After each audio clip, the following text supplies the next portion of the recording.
Hi everyone, Anthony Fantano here, the internet's busiest music nerd.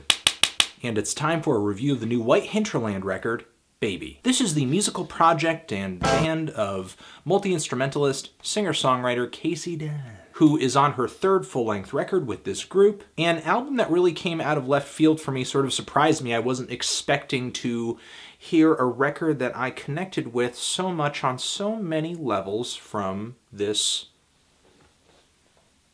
band. Because to tell you the truth, there wasn't much from White Hinterland's back catalog that really caught my attention. Their debut slipped under my radar and came out before I even had a YouTube channel where I did this. And the project's sophomore full-length LP, Kairos, was a little too ethereal for my taste. Just an indie-tronic record that just laid it on a little too heavy with the reverb. But no matter, now we have this third full-length LP, and I'm assuming that since Kairos came out in 2010 that this album has kind of been 4 years in the making. And I wouldn't be surprised if that was in fact the case, because the detail really shows. The quality of the songwriting, really explosive hooks and moving ballads all over this thing, as well as the instrumentals, which are incredibly detailed, layered, and Casey's really stunning singing and voice all over this album. I think Casey is one of the most passionate and impressive singers that you can lend your ear to this year. And I think Casey's influences tend to run a little diverse too. Some of the more stripped back piano ballads on here sound a little bit like Amos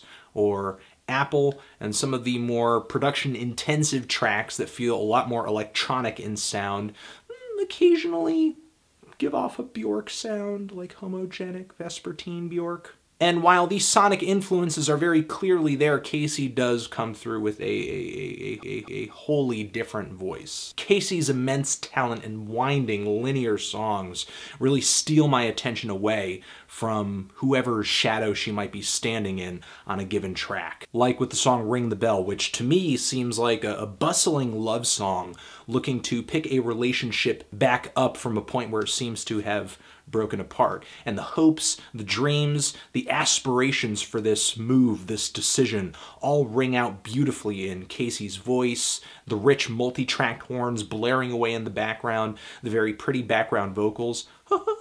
There's a really nimble bass line darting and weaving through all of these sounds hidden in the background. There's a little detail to eat up in nearly every instrumental on this record every time I listen through this thing. But Casey and her band don't lose energy and viscera in the process of putting together this very particular set of sounds. I also love the segues and the transitions that White Hinterland comes up with to move a track from one point to another. And this track rides a really interesting groove too, as well as many other songs on here.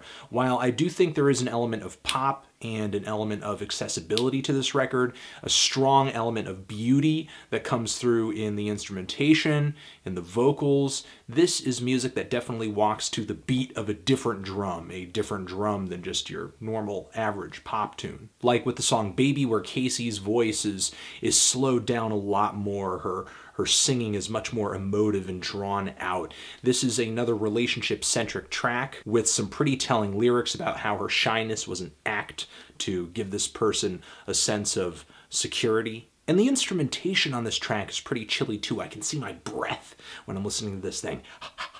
I love the really dreary and strange vocal harmonies on this thing, the twittering hi-hats. There's a really nice murky bass line that's heavy. It kicks the track off, sets a very dark tone. And then there's like a surprise transition at the midway point where all of a sudden the song really starts to warm up. There's some insane vocal harmonies at this point in the track. It really excites the instrumentation. There's a stellar refrain. Is this my weakness? Then there is the song Metronome, which I think is possibly the catchiest, most straightforward song on this entire LP, although it is just as layered and as thick as many other songs on here. There's all these cycling background vocals creating a foundation for the track.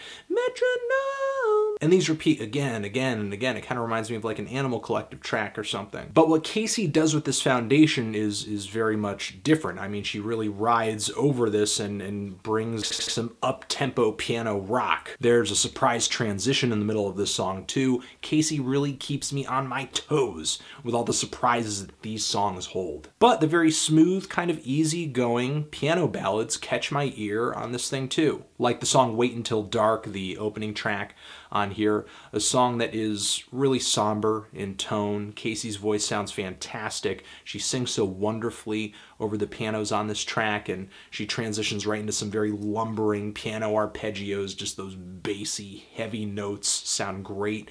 And I love how when Casey really strips back the instrumentation, she feels the need to change things up with the song structure even more. It's like she can go wherever she pleases without all of these people playing with her, because she's just really in control of the flow of the track. The song David is a bit more straightforward and is like so close to getting me all teared up. It opens up with this stunning lyric about how she doesn't believe in God or chance or fate when it comes to what her and this person have together. While instrumentally and vocally this song, as well as the closer on here, do exemplify some of those typical slow burner piano ballad cliches, I still feel that these very familiar tropes don't take away from the quality of the song or the singing, definitely. As far as downsides on this record, there are tracks on here like No Devotion or Dry Mind, whose beats I might be very impressed with, but I'm not that into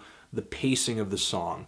I feel like with how much Casey weighs these tracks down in sound and detours, the songs tend to kind of lose their appeal. And overall, I loved listening to this thing. I think Casey has a really great assembly of tracks on this record. She shows some real vocal chops, some piano chops. There's a strong lyrical component to nearly every track here. While I wouldn't call this thing a concept album, many of these songs do seem to be relationship-centric. I'm loving the creative instrumentals on this thing, the adventurous song structures, just how beautiful so many moments on this record are.